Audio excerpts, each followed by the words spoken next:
And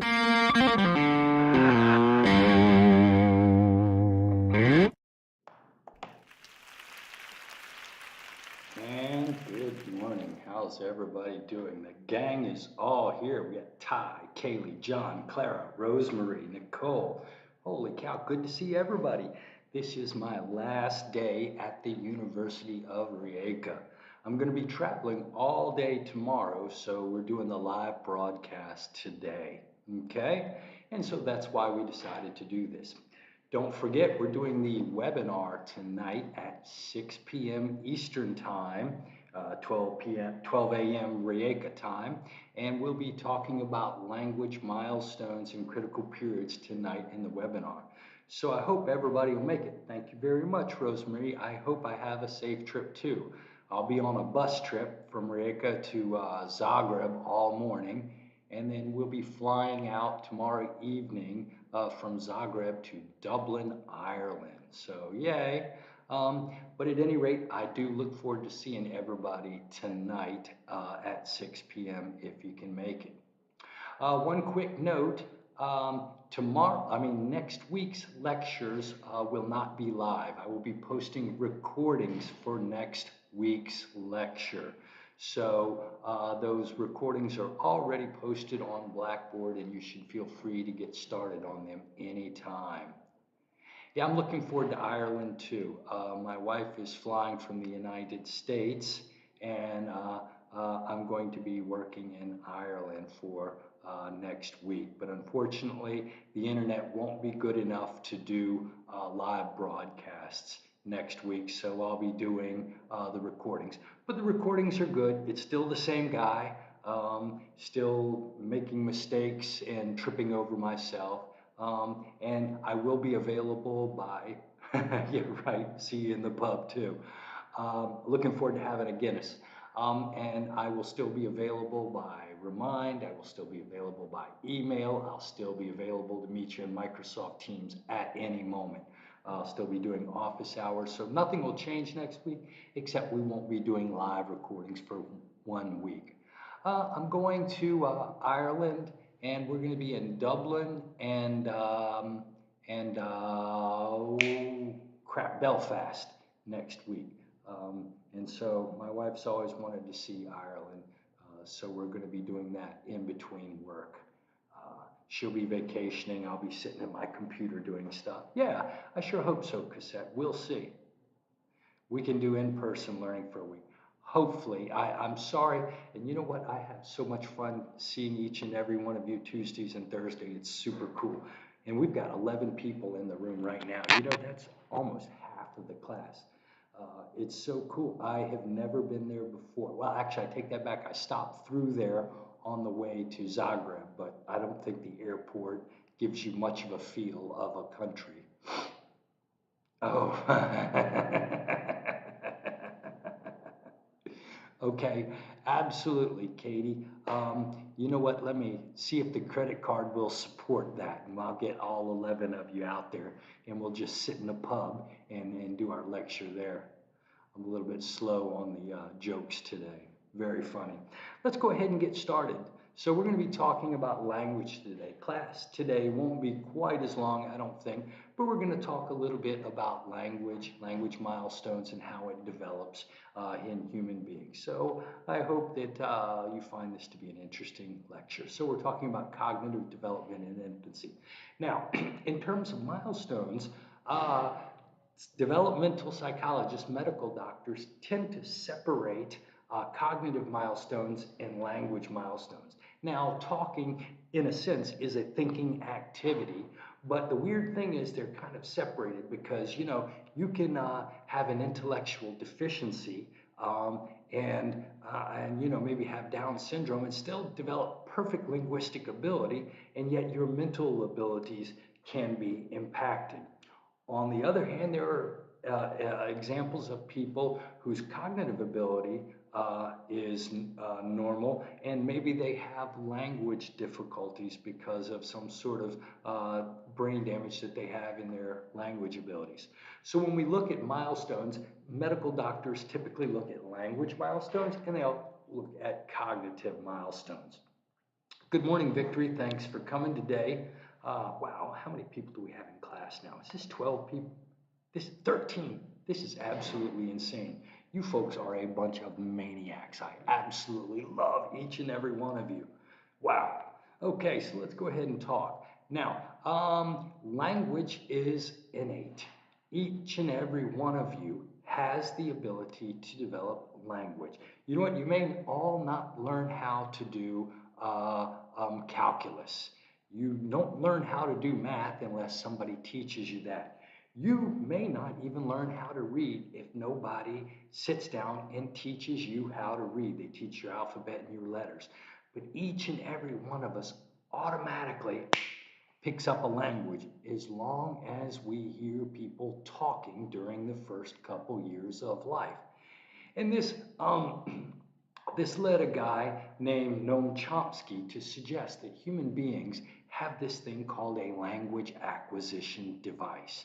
Now, it's not actually a part of your brain, although we do have language areas in our brain.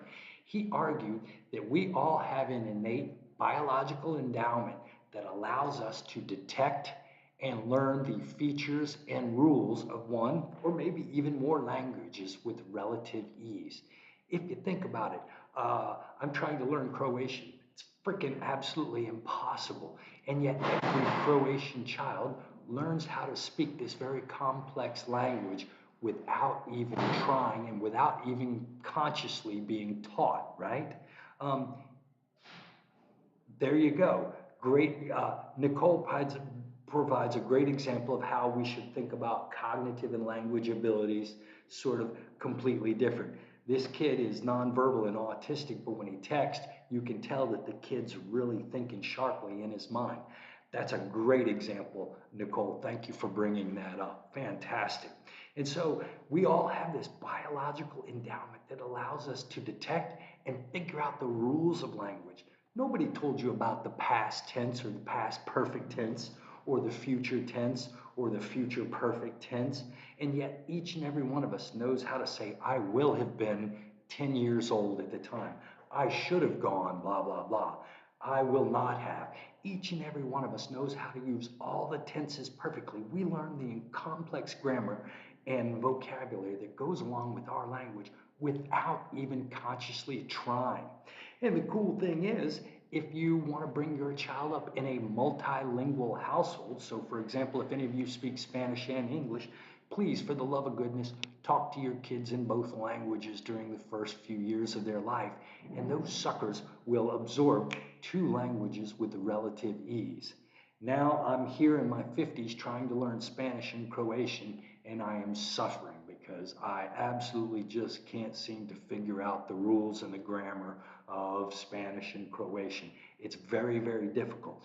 But in the first couple of years of your life, we just automatically suck it up. And we have a critical period. Here's the deal. You have to be exposed to language in the first couple years of your life. If you don't, you will never learn to speak a complex language and use your language perfectly. Okay, this is Imani. Imani is now here. Oh my goodness. Imani, you were having so much trouble with your computer and your chat. I was wondering who El Safir was, but now I know it's you, Imani. But I'm glad to see that you're at least chatting. So everybody just remember Imani is El Safir. Not to distract the class, but that picture is different colors, right? I'm red green. Yes. Actually, for some reason, John, when I put colored images and JPEGs on these files, for some reason, uh, uh, um, uh, the OBS Studio turns them into weird colors. Yeah.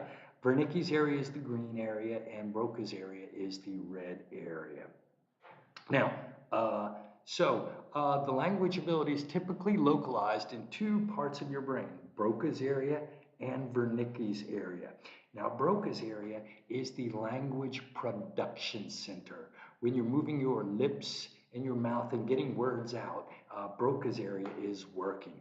There are people who have damage to Broca's area and they have what's called non-fluent aphasia. Aphasia is a language disorder, and non-fluent aphasics have trouble producing language. They can talk, but it's very slow and very tortured. And some of them have very limited vocabularies because they just can't produce the motor movements to create the language. On the other hand, some people have damage to Wernicke's area, and Wernicke's area is your grammar center. That allows you to put words together in a meaningful order and use syntax and grammar. Now, people with Wernicke's aphasia can easily say words and phrases, but those words and phrases are not grammatical at all. They make absolutely no sense at all. And so you need both of these areas in order for you to communicate. And there's actually a band of axons called the arcuate fasciculus, which connects those two areas together. Okay, and people who have damage to the arcuate fasciculus, they can produce words and they can produce words grammatically, but they have trouble repeating things back to them. If I ask them to repeat things, they'll have difficulty doing that. Is this with a railroad spike too? Good question. No, you're talking about Phineas Gage. Phineas Gage actually had the prefrontal cortex. His area was damaged a little bit in front of Broca's area. That's a great question, John. Yeah, his damage, if you see Broca's area right here, the pink area, if you'll move just a little bit forward of that, that's the part of Phineas Gage's brain that was destroyed. That's great. Who struggles with spoken language immediately following COVID infection. I wonder if it caused damage to one of these areas. That's a simplistic explanation, Katie, although there are supplemental motor areas and supplemental language areas. Language involves memory too. You have to remember the right words. So I would hesitate to clearly state it must be that. But yeah, clearly the COVID infection damaged one of these linguistic areas. Wow. Yes, absolutely, Rosemary. Concussion from car accident could cause this. Actually, I know a guy, or not know a guy, but I have a case study of a guy they call the man with the 7-second memory. He actually had a virus, a viral infection that caused his body temperature. He had a fever, and the fever burned out his hippocampus, and he couldn't remember anything for longer than 7 seconds. So yeah, boxing can cause it, a concussion, and any kind of accident, a virus, a stroke can cause it. Yeah, 7-second Tom. Right. So any of these can actually cause that. So these two areas are very important for language. Now remember the idea of neuroplasticity. If your brain comes damaged with one of these areas, a different area of your brain can overtake it. So it depends on what part of the brain is damaged and when the damage occurs. For example, Ronique or John, if you receive brain damage, like Ronique, the boxing, if you were an adult man and you were boxing and you received a hematoma to one of these areas, your language would be permanently disrupted. On the other hand, if you're born with damage to one of these areas, another part of your brain would probably invade that ability and take over your language ability. On the other hand, if you are not exposed to language during the first couple of years of life, Broca's area will find something else to do, or Wernicke's area will find something else to do, and you will never learn to use grammar. The case of Jeannie Wiley, the girl who was the wild child, who was not exposed to language the first 11 years of her life. She learned to use simple words so she could form words, but she never learned grammatical sense. What I would argue happened to her was that Wernicke's area wasn't stimulated during the critical period, so it found something else to do. And even when she was exposed to language as an 11 and 12-year-old, she probably didn't develop that language ability. It depends on when. Probably it wouldn't damage to the left side. It probably wouldn't switch to the right. It would probably move somewhere in the same cerebral cortex, the same cerebral hemisphere. However, John, you do bring up a very good point. Here's the crazy thing. Language is produced, this verbal language is on the left side of our brain, And then your nonverbal cues, so your ability to read to read nonverbal cues is processed on the right side. So I can say the word, you can say, Dr. Roddenberry, can I take the exam late? And I'll say, sure, that's fine. Okay? Does that mean it's okay if you take the exam late? If I go, sure, that's fine.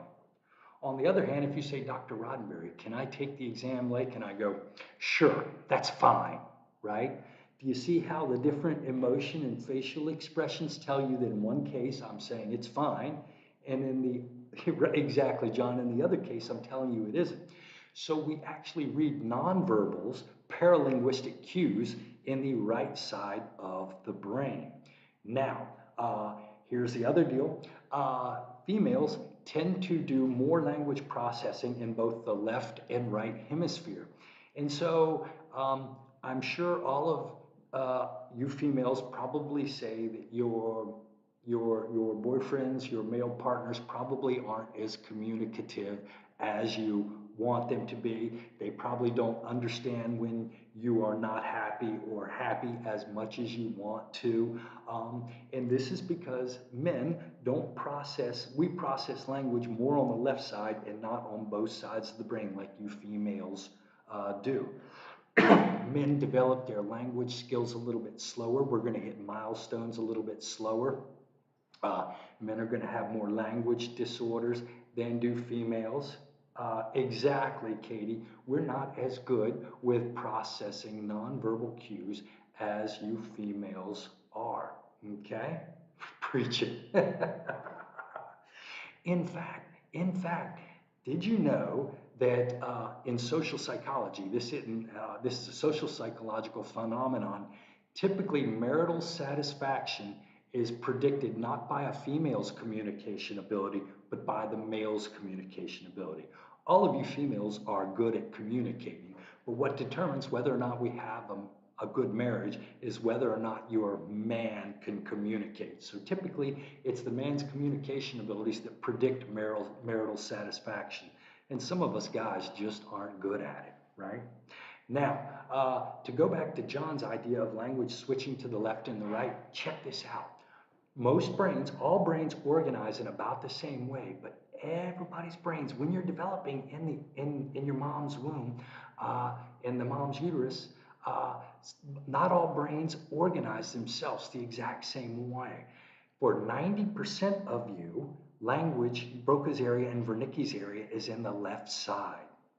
But for 10% of you, right-handers, for right-handed people, 90% of us have Broca's area and Wernicke's area in the left side of the brain. But for 10% of us right-handers, it turns out that Broca's area and Wernicke's area is on the opposite side of the brain.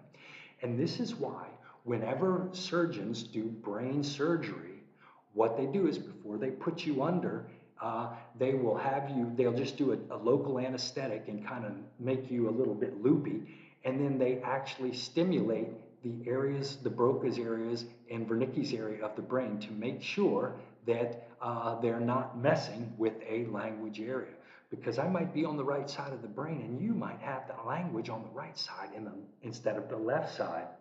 So in a sense, what they have to do, because the last thing you want to disrupt, anytime you do brain surgery, it's going to disrupt something. You know, you just can't be specific enough to just do what you want. You're going to create some collateral damage. And one of the things that neurosurgeons like to avoid at all costs is disrupting your language ability. So even if they're operating on the right side, they're going to test to make sure that Broca's area and Wernicke's area are not over here. Now, Katie Bauer asks a good question. So am I left-handed? Is that swapped? Not necessarily. But what it means is for left-handed, 50% of left-handed people process language on the left side of their brain, and 50% have language on their right side of their brain. So where Broca's area is not always in one side of the brain, and it depends upon your left-handed or your right-handed. Yes, Katie. And it turns out that Left-handed people are more likely to have dyslexia, a reading and language related disorder, than are right-handed people. So left-handed people are more likely to have dyslexia than are right-handed people. And it all has to do with where these language and grammar and reading centers are located in the brain. Wow, y'all are asking some great questions today, and I'm giving you a lecture on language and not developmental psych, but that's okay. Now, here's the deal. All right, so why do we have a language disorder? Now, this guy, Noam Chomsky, said that we have this automatic device, and he suggested that it's because language develops so easily and so innately. Now, in 1957, when Noam Chomsky published his famous book called Syntactic Structures, in the 50s, these behaviors. Do you remember when I was talking about behaviors last semester? B.F. Skinner, John Watson, all those people who said it was all about the environment. Well, B.F. Skinner thought that language was learned through operant conditioning. You would say the word milk, your mom would give you some milk. You would say water, your mom would give you some water, or dad would give you some water. And so according to B.F. Skinner, we learn language through positive and negative reinforcement. But Noam Chomsky wrote a book and pretty much stuck a fork in B.F. Skinner. He really embarrassed B.F. Skinner because he came up with proof that proved beyond a shadow of a doubt that B.F. Skinner was completely wrong. Now, how do we know that? Well, here's the deal. Your parents are going to reinforce the meaning and not the rules of language. So your parents don't care if you say something grammatically or not grammatically, but yet you're still going to learn the rules of grammar. So when you're teaching your little 2-year-old how to speak, you're never going to say, son, you used a preposition. Or you're never going to say you used an adverb as opposed to an adjective. You're never going to give your kid any grammatical coaching. And yet children seem to learn that grammatical coaching. Wow. Well, if it's not being reinforced, then how the hell would you learn it? Well, it's because Noam Chomsky said we have this innate grammatical sense which accepts grammar and learns grammar on its own, okay? And so children learn the rules of grammar without ever being reinforced for using good grammar. Here's the other thing. According to B.F. Skinner, the only way you could learn to say a sentence is if somebody reinforced you for a sentence. But I guarantee you that I've said at least 10 sentences today that I have never been reinforced for saying. We know how to create unique and never before said sentences, and we've never been reinforced for them. How could people make up new sentences if somebody didn't provide them a reward for that sentence, right? Does it have its own location? That's a good question. Don't think of the language acquisition device as a structure. Think of it more as one of those core competencies. Just it's an ability, some sort of ability that's preset somewhere in your brain. That's great. That's a great. Now, I'm not sure what your question is, Ronnie. Maybe you want to rephrase that question and I'll try to answer it, okay? And here's the third piece of it, rule that Noam Chomsky came with. No matter where you go in the world, children seem to hit the same milestones at about the same time. So all children, whether they're in China or Papua New Guinea or Canada, will all start cooing at 3 or 4 months. They will all start babbling at 6 or 7 months. They will all say their first word at 12 to 14 months.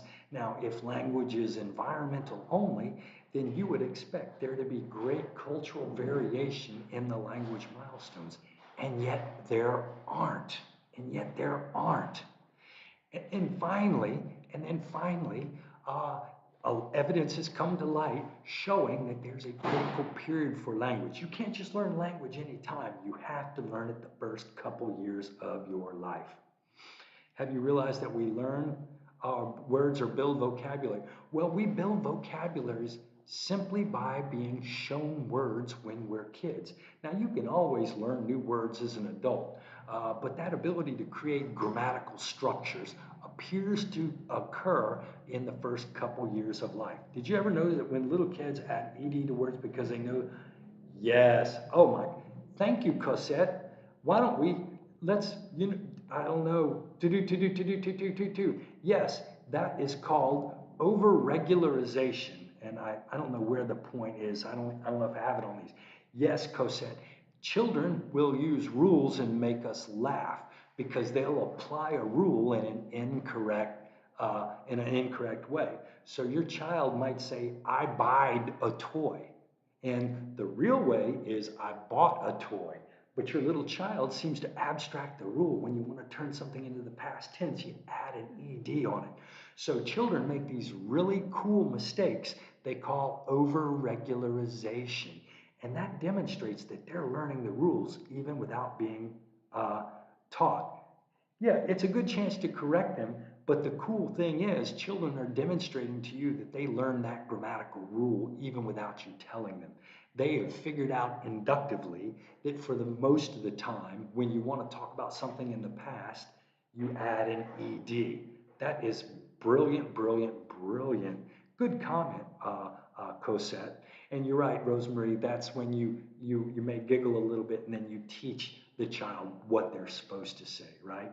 Now, what are the parts of the sentence of language that children need to know? The first is phonology, the sounds of a language.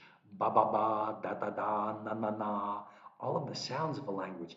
Did you know that there are about 250 different sounds that you can make with lips, a set of teeth, a tongue, and a vocal cords? There are 250 different phonemes, the basic units of sound. However, every language uses a subset of those sounds. So every language is going to have different sounds. One of the things that happens anytime I speak to my Spanish friends is they laugh at me when I try to say Rio, because I can't do the trilled R, Rio. You know, here in Croatian, they do the same thing. It's not Rijeka, it's Rijeka. And it's a funny little sound. And the crazy thing is, each person, as they're growing during the first year of your life, you learn the sounds that are used in your language. And here's the crazy thing, you actually become deaf to the sounds that are not used in your language. So, for example, there's actually a letter here in the Croatian language called LJ. You put those two together. They don't have I don't think they have a Y in this language, but they do have an LJ. Yeah, yeah. And it's kind of this weird L sound.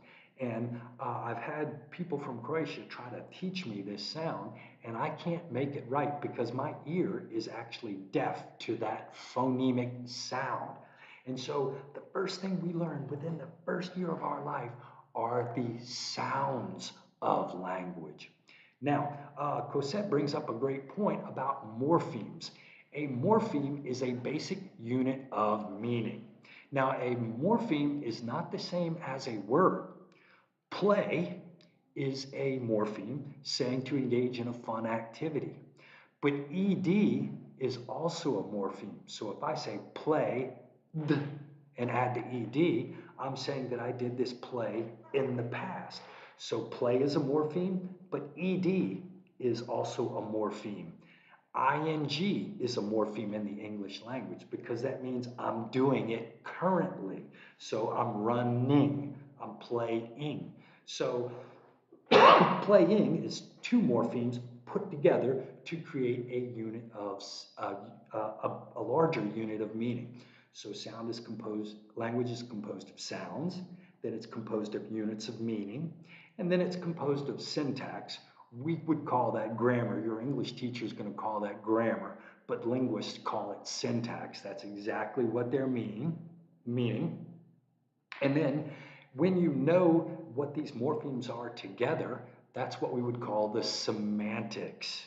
The semantics. So what's an orange? What's an apple?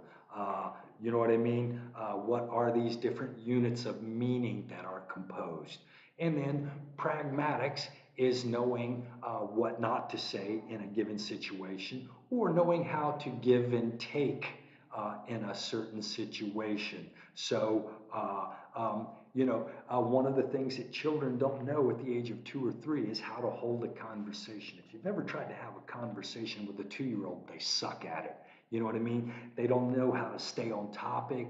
They don't know how to talk about what you want to talk about. They say bizarre and random things. It's because they haven't learned how to hold a conversation.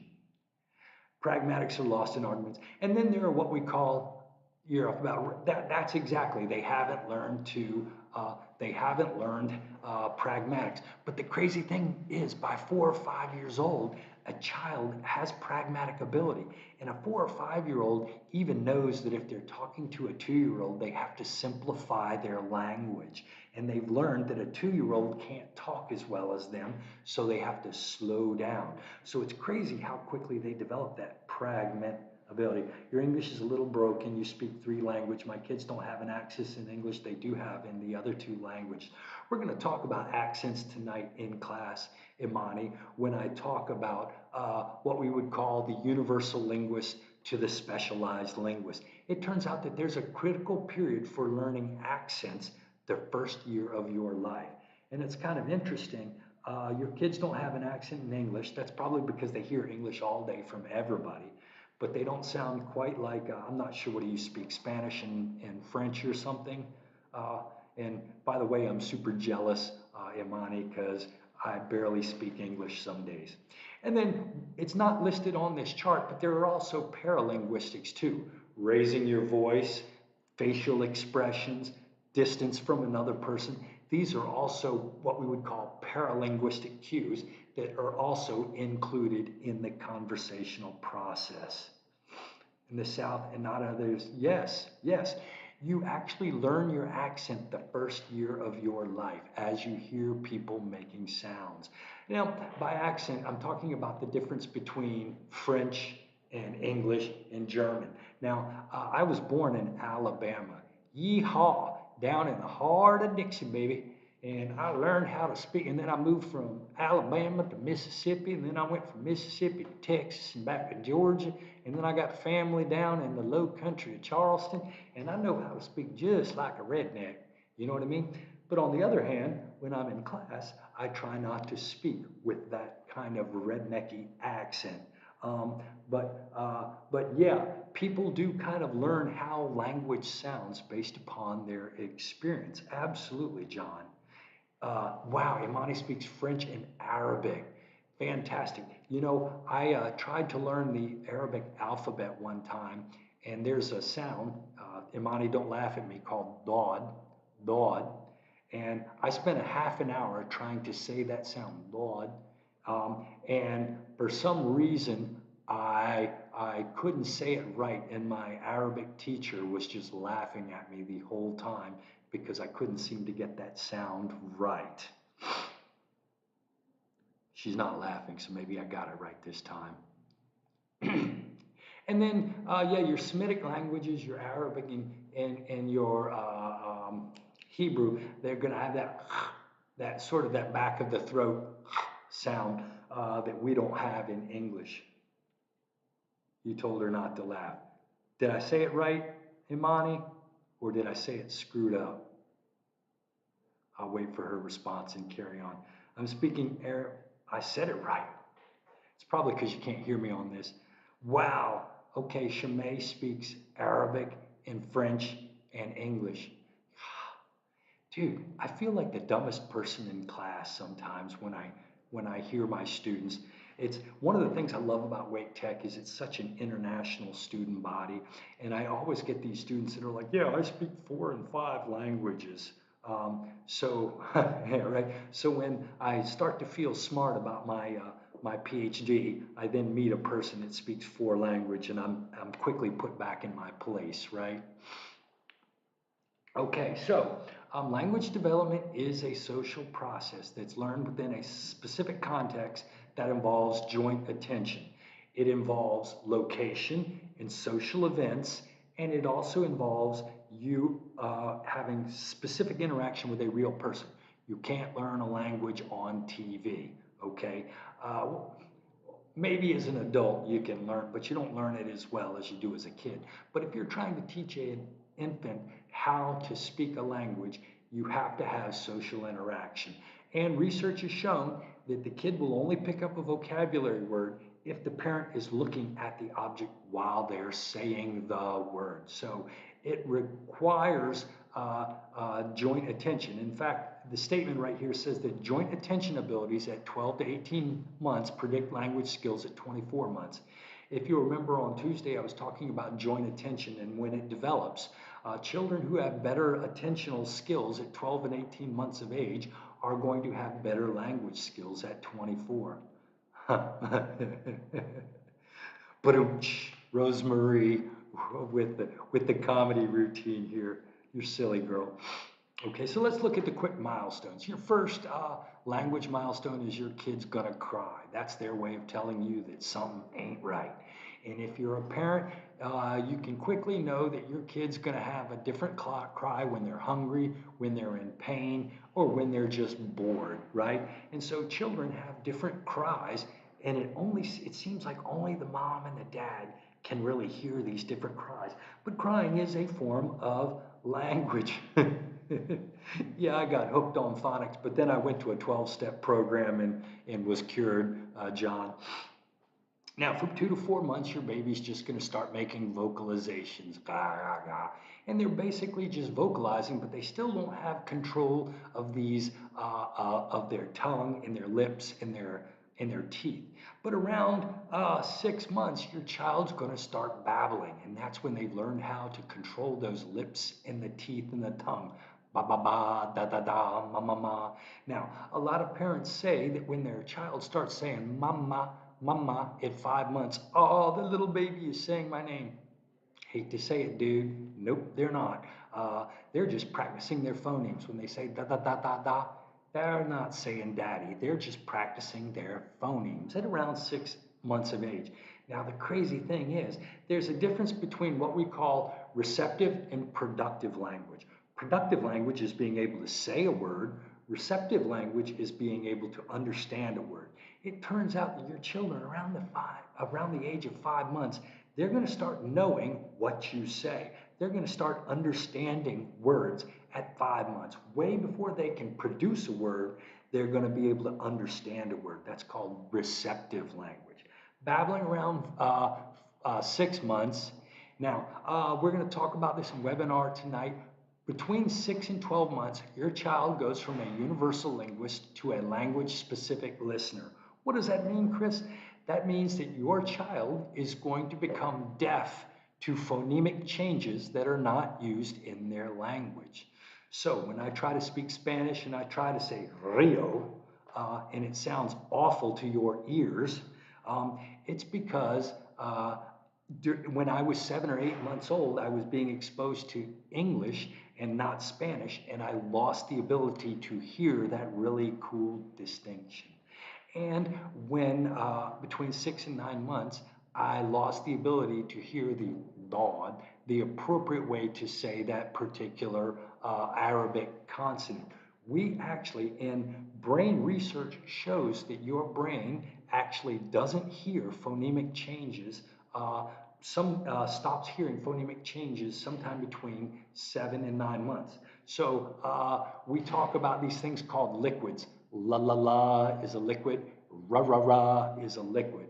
And it depends on where you put the tongue. La is a liquid where the tongue is up in the front of the teeth, front of the mouth, and ra is a liquid where the tongue is farther back in the mouth. Now, here's the thing. Asian languages don't distinguish between la la la and ra ra ra.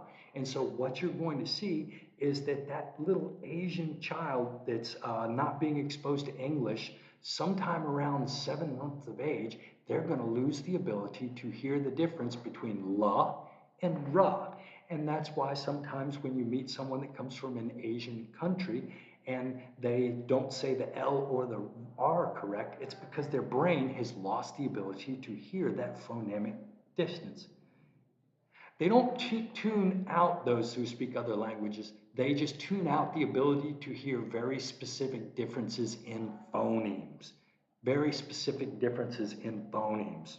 So what you're going to see is with your Asian counterpart who was raised in Taipei or in Taiwan or in Beijing, they're instead going to have a middle liquid that's somewhere between the la and the R. They're not going to distinguish between those two phonemes, right?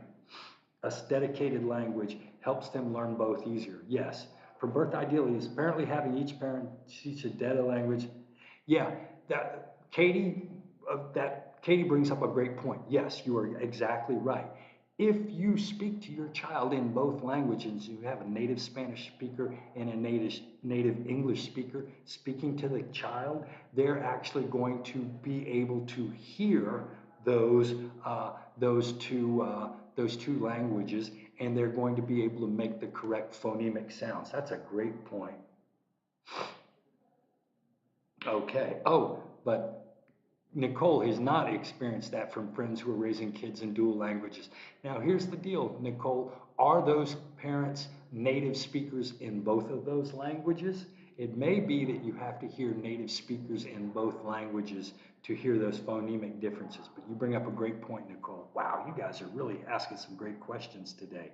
Now, during 8 to 12 months, your kid's actually going to start pointing, and they're going to learn how to communicate non-verbally like that, right? So they're going to be showing you things.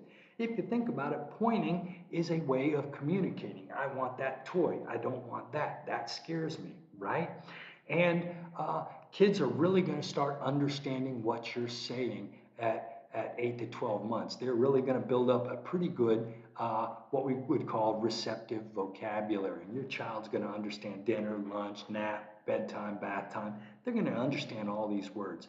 Now, sometimes between 12 and 14 months, your child is probably going to say their first word. Some children speak later, some children speak earlier. Uh, uh, us Roddenberries run our mouth too much. My kids probably came out of the womb saying stuff. They were so mouthy.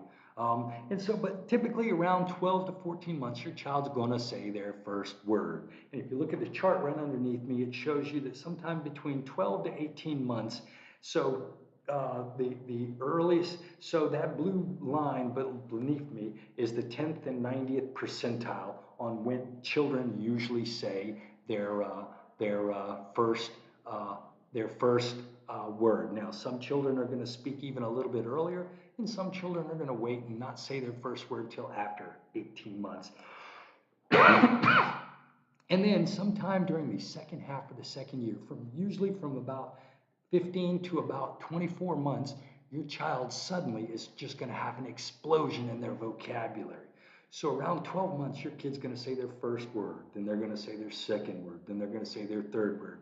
And you're going to be, as a parent, you're going to keep track of each of those words, and it's going to be so exciting. And then around 18 months, it's almost like your kid's just going to explode, and they're going to wake up and learn 4 to 5 new words every day.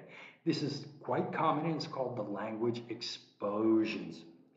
And kids raised in houses with multiple languages do speak later, and sometimes they actually mix their languages. It's called code switching. I don't know if you've ever heard the term Spanglish, speaking a little Spanish and a little English at the same time.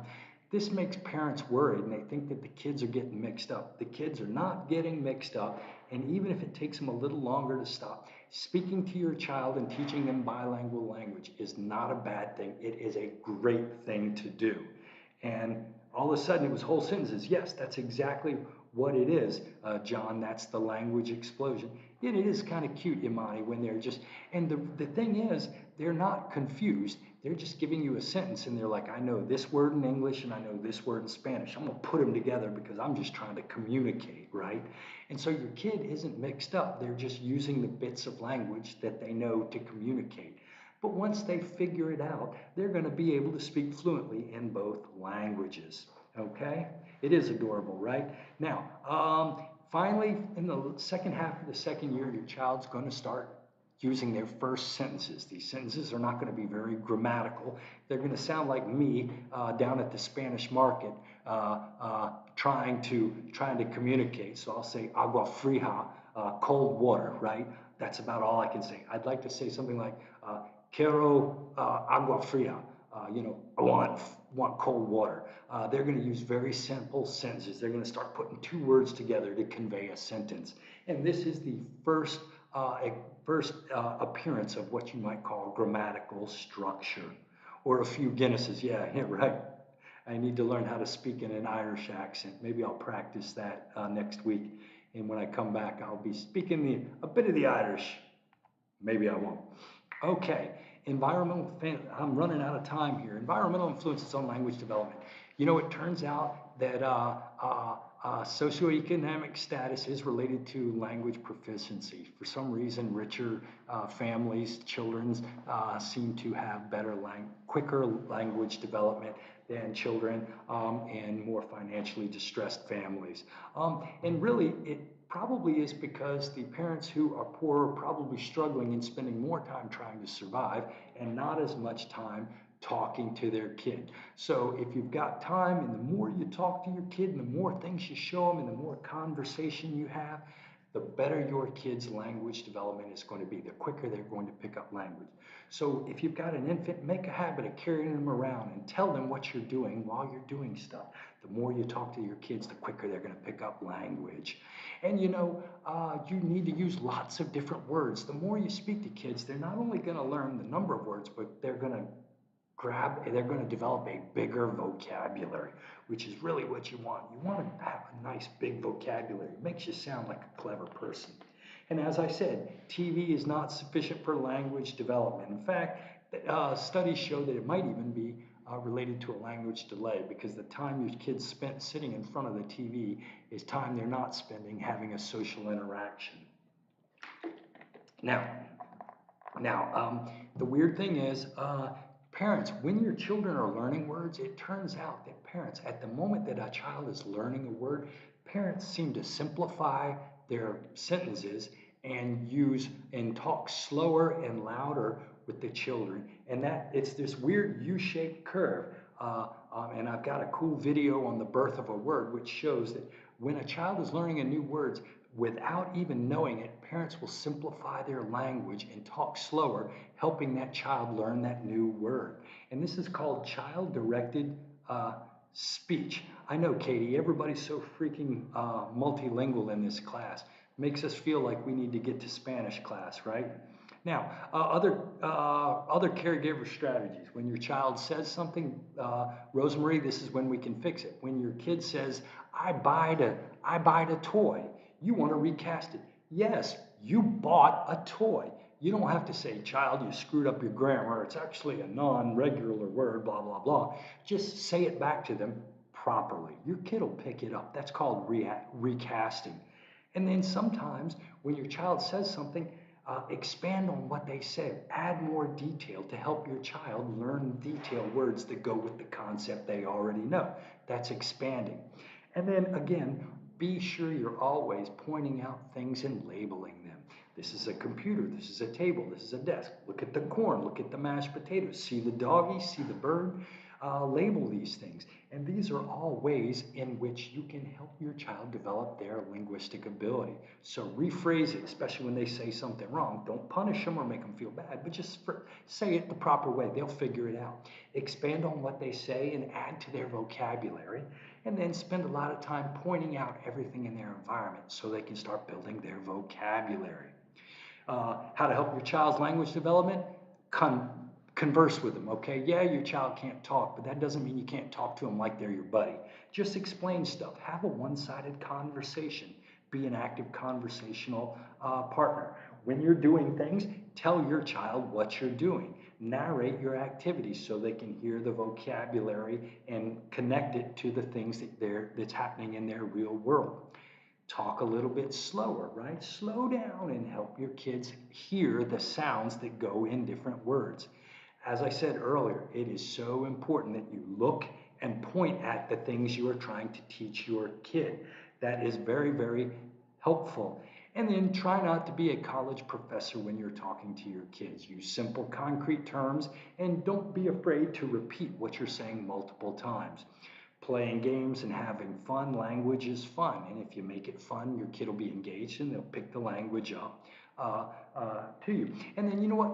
You got to listen to them. No matter what they say, try to figure out what they're saying so you can respond back and be a conversational partner. Okay? Here we go. Language odds and ends. As Amani mentioned, or I forget who mentioned it, overextension. That's applying words to objects that are inappropriate for the word's meaning, like saying I buyed instead of I bought. That's actually, or overextending, saying dog when you're looking at a cat. Those are, your child's trying to figure out where words begin and words end. So you're going to see that your kid's going to call everything a car, and you're going to have to teach them the difference between a bus and a car. Your child may see a weird looking dog and not know that it's a dog. That's underextension. So you have to overextend and under. You're going to find that children have to learn the ends and the beginnings of concepts that they're trying to name. Not overextension, but overregularization is where you use improper grammatical structures, and that's where your child will demonstrate a rule even though they got the word wrong. And my example is I goed to the store. Your child knows that go is the present tense, and you have to teach them that went is the past tense. And so your child, sometimes they're going to call everything a dog when it shouldn't be. That's overextension. Sometimes they're not going to know something's a dog even though it is, and that's an underextension. It's knowing where words begin and end. And sometimes they're going to use use rules inappropriately that demonstrate they know grammar, but they aren't applying it properly. And then, like I said, telegraphic speech is just the simple kind of sentences that we use where we take out all the superfluous stuff. I don't need to use the they and the and an and very. I'm just going to throw a noun and a verb in there, to kind of get my meaning across. Okay, and then we're gonna tonight when I show you some of the videos, I may show you Deb Roy's Birth of a Word. Children learn in social context. So if you say monkey around the monkeys long enough, the child's going to figure out that the monkey is that object we're talking about. If you're in the living room and you say TV enough times, they're going to know that that big loud box in the room is the TV. That's statistical learning. You don't have to teach your kids. They're going to figure it out based on the social concept, the context. And as I said, there is a critical period for language. It is very important that children are exposed to language in the first couple of years of life. Now, none of you are psychos, so this isn't going to be a problem, but there are people in the world who have brought their children up in language-free environments. These people are monsters, and what they show us is that if you don't get exposed to language early in your life, it's actually an ability that you will never develop. Okay, I am done with my lecture. It is it is 9:52. Thank you for coming in. Wow, you folks are absolutely amazing with your questions and comments today. The chat bar is the best I have ever seen it, and I'm absolutely astounded by your comments and insights, and frankly, your language ability. So thanks for making class great for me. Remember, this is my last lecture in Rijeka. Next week, we'll be doing recorded lectures. They're already available in Blackboard. And then we'll start up live lectures again in 2 weeks. And don't forget to come to my webinar tonight at 7 p.m. where I'm going to be showing you some videos on language. And we're going to be talking about language development. And hopefully, y'all will ask me some more great questions. Yeah, this was a pretty good class. This is like the best one I've had in a while, and it was mostly because of your conversation. Y'all, listen to me being a Southerner. Y'all. All right, folks, take care, and y'all have a great day.